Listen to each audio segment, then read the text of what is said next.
Steam press के बाद इसकी परफॉर्मेंस क्या होती है, कैसा ये शाइनी मारना शुरू कर देता है। आप घर में करना चाहें तो करें, बिल्कुल करें, क्योंकि मैं आपको घरों में करने के लिए ही बताता हूँ। इस पजामे और शर्ट को कभी भी किसी बंदे ने प्रेस नहीं किया होगा और किसी को पता भी नहीं। हेलो अस्सलाम वालेकुम जी व्यूअर्स, क्या हाल चाल हैं आपके। जैसा कि मैंने आपको ऑलरेडी बताया था कि इस शर्ट, ये वाली शर्ट जो है इसको और ये पजामे को मैंने धो के दिखाया था। ये वाला पजामा, इस पजामे को या ट्रैक सूट इसको बोलने साले को, क्योंकि इसके साथ शर्ट भी ऐसी है, कम्बिनेशन है इसका ये, और आजकल बहुत ज़्यादा चले हुए हैं। तो जैसा कि मैंने आपको ऑलरेडी बताया हुआ था कि ये इस पजामे और शर्ट को कभी भी किसी बंदे ने प्रेस नहीं किया होगा और किसी को पता भी नहीं है। इसकी परसेंटेज आप ऐसे लगा लें कि 95 to 96% बंदों को पता ही नहीं है। जो प्रोफेशनली बंदे हैं वो करते हैं इसको प्रेस। और आज इसको मैं आपको प्रेस करने का तरीका बताऊंगा और असल क्रीज़ें कैसे पड़ती हैं इसकी वो दिखाऊंगा करके सारा। अगर आप घर में करना चाहें तो करें, बिल्कुल करें, क्योंकि मैं आपको घरों में करने के लिए ही बताता हूँ। तो आप जब इसको करेंगे तो इंशाल्लाह ताला आपको सारे फ़र्क का पता चल जाएगा। A to Z अच्छा प्रेस हो जाता है और स्टीम प्रेस से ये बिल्कुल नरम मुलायम और अच्छा लगेगा। आप जब घरों में करोगे तो फिर आपको पता चल जाएगा कि स्टीम प्रेस के बाद इसकी परफॉर्मेंस क्या होती है, कैसा ये शाइनी मारना शुरू कर देता है। अच्छा जी, चलें फिर इसको स्टीम प्रेस करना शुरू करते हैं। अच्छा जी व्यूअर्स, आपके पास अगर पजामा और शर्ट एक जैसी है, यानी कि ट्रैक सूट बन जाता है ये, तो इसको प्रेस करने का नंबर एक तरीकाकार तो ये है, इसको आप सीधा से फ्लैट करें, ठीक है जी। और ये इस तरफ की जो सिलाई है इसको सीधा करना है और यहाँ से ये आपकी जो है ना आगे बढ़ जाएगी, थोड़ी सी कपड़ा आगे बढ़ जाएगा। इसको आपने सीधा नहीं करना, इस तरफ से सीधा करें। और दूसरा तरीका जो है इस ट्राउज़र को प्रेस करने का, स्टीम प्रेस करने का, जिनके पास स्टीम वाली आयरन ना हो उसको आप ऐसे कर सकते हैं। ये देखें, सबसे पहले तो आपने अंदाज़ा लगा लेना ये सेंटर वाली सिलाई का, सीधी साइड इसको पकड़ के कर लें और इसको ऐसे अंदर की तरफ, ऐसे अंदर की तरफ फोल्ड करना है आपने, थोड़ा सा निकाल के, और उसकी जो क्रीज़ें हैं वो सामने से लेके सीधी आगे तक बन जाएंगी। ऐसे इसको आप सीधा कर लें। सीधा करने के बाद ये जो सिलाइयाँ हैं इनको आपने बराबर कर लेना है ऊपर से लेकर नीचे तक, क्योंकि ये जो मेरे कस्टमर ने मुझे दिया है पजामा ये फिटिंग हुआ हुआ है और बिल्कुल नाकस सही किया किसी दर्जी ने, तो इसकी क्रीज़ें ज़रा अच्छी नहीं बनेगी।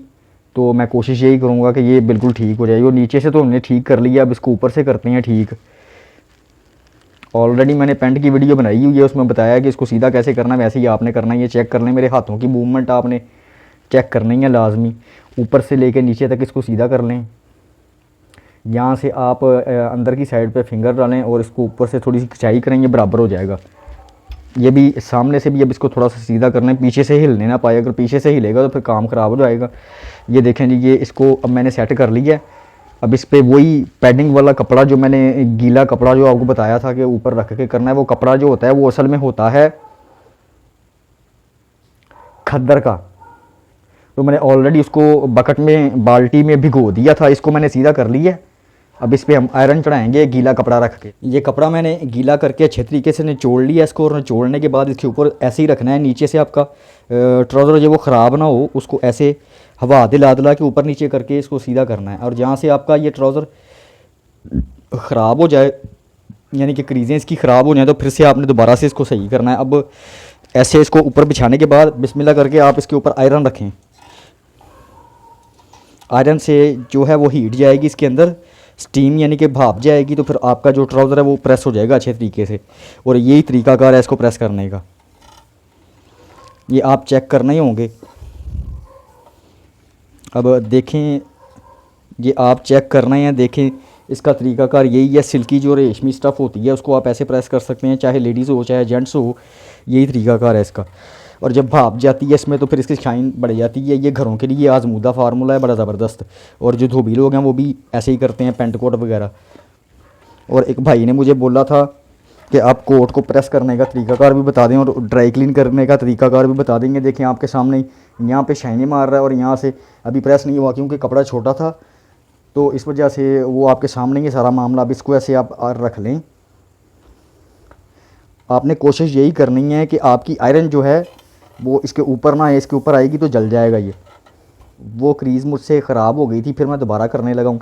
ये देखें जी, बस इतनी सी बात है। इसको इतनी सी स्टीम चाहिए होती है और ऊपर से नीचे, ऊपर से लेके नीचे तक, आगे से लेके पीछे तक सारे का सारा जो है ना वो ये स्टफ़ जो होती है वो प्रेस हो जाती है। आप इसको घरों में जब प्रेस करेंगे तो आपको पता चल जाएगा कि ये नरम मुलायम हुआ है कि नहीं हुआ।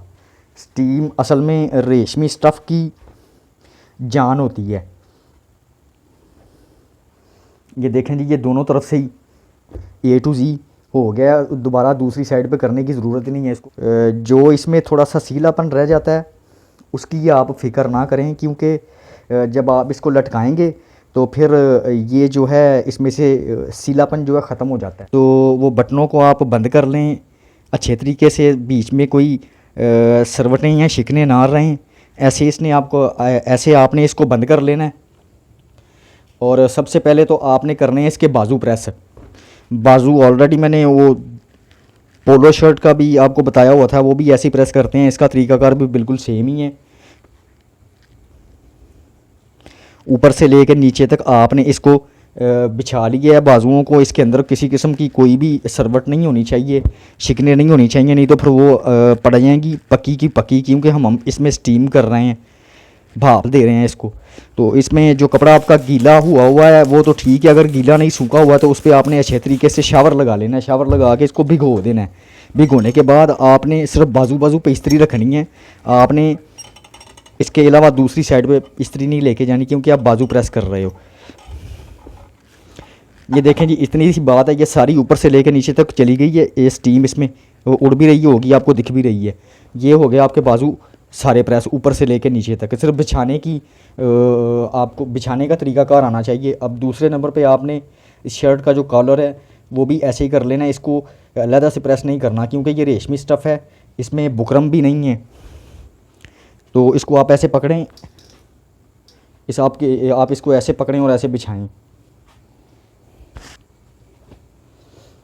इसको भी आपने अच्छे तरीके से बिछा लेना है। नीचे से भी इसकी सरवटें निकालें और क्रीज़ों का ख्याल रखें, सॉरी क्रीज़ बोलना, और सिलाइयों का ख्याल रखें। सिलाई जो है आपकी वो परफेक्ट होगी, बैठ जाएगी अच्छे तरीके से, तो आपकी शर्ट भी बहुत ज़बरदस्त प्रेस हो जाएगी। मेरी कोशिश यही होती है कि आप लोग घरों में ये सारा काम करें इजीली। इसमें मुश्किल की बात नहीं है कोई भी, लेकिन आप लोग हिचकिचाते हैं, आपको तरीक़ेकार का नहीं पता। और मेरा बेसिक मकसद यही है कि मैं आपको सारे जो धोबियों के हैक्स होते हैं, तरीक़ाकार होते हैं, वो दिखाऊं आपको। मैंने पहले भी बोला था कि मेरे हाथ की मूवमेंट आपने चेक करनी है, सीधा करना है कपड़ा। अगर आपका कपड़ा सीधा अच्छे तरीके से बिछ गया, नीचे टेबल पे बिछ गया, तो समझ लें वो आधे से ज़्यादा प्रेस भी। कपड़ा जो है इसको इसके ऊपर बिछा लेना है अच्छे तरीके से। ठीक है जी। बिछाने के बाद इसको लगाएं शावर। जहाँ जहाँ से ये सूखा हुआ है वहाँ से शावर लगाएं, और शावर लगाने के बाद आपने इस पर इस्त्री रख के प्रेस करना शुरू कर देना है। मेरे ख्याल से ये हो गया। और ये भी आपने ख्याल रखना है कि जो बाजू प्रेस हुए हुए हैं उसके ऊपर आपने आयरन नहीं चढ़ानी। ये देखें जी,